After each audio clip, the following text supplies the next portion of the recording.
Thanks to God Almighty for doing it, for this victory, unprecedented victory. It's important for us to probably give you a background of what has happened so far. These were Nigerians, these were Biafrans and Igbos that were arrested on 1st of December 2023 and consequently transported to Abuja here for an allegation of being members of IPOB.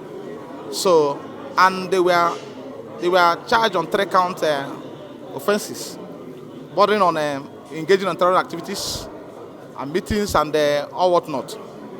Then the matter went into full trial. So, and during the course of trial, the prosecutor was unable, because these are mere unfounded allegations. These are mere unfounded allegations. They were arrested on 1st of December in Anambra, specifically when they were going for burial. Of course, you can see we have our mothers here are part of them, and our sisters are also part of them. They were going for burial. So, and they were arrested by the overzealous Nigerian security agents on 1st of December 2023 in Anambra precisely, and consequently brought to Abuja, where when we followed it up for them to be released on bail, they said they were involved in terrorism activities and planning to engage in also terrorism activities, and they were consequently arraigned before this court, Federal High Court, on 3 count charge that was out on terrorism and terrorism activities. So the matter proceeded to full hearing. The prosecutor fielded 4 witnesses who also testified and fully cross-examined. So, and of course you are aware, those who were in court will hear what the judgment of the court says, that they were unable to prove in the first place that these people are members of IPOB, that these are innocent Nigerians who are all legitimately engaged in meaningful activities, going for meetings and burial, going for burial, not meetings. So when they were accosted and brought here.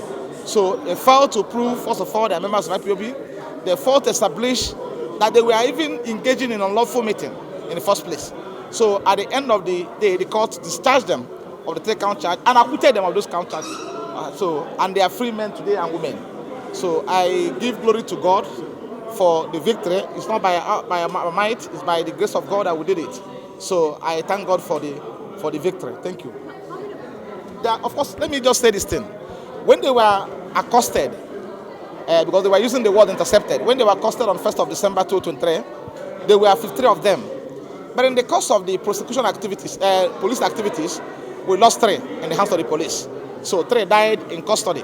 So remaining 50 of them today. So this should be another case we're going to open against the police, of course you know. So, and their vehicles are also still with the police.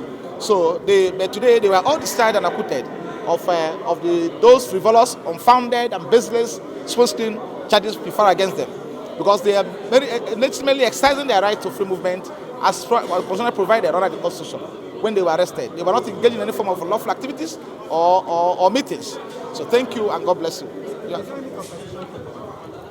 Stated, but we in defense know what to do to activate that process, because I may not be able to make public at this point in time, because there must be a constitution. So one way or the other, we must follow it up. As much as 4,000 both in DSS and military custody across Nigeria. Of course, the point, we are happy that we're able to locate where they are. There are other people who are of same fate to them who cannot be able to identify where they have been detained today. That's the point. So, but we're happy that they are here today, and God has given justice to the case. So thank you. Staff justice. Thank you. I mean, you said that number of them. They were 53 in number, and 3 died in custody. So left 50 of them. I think you understand.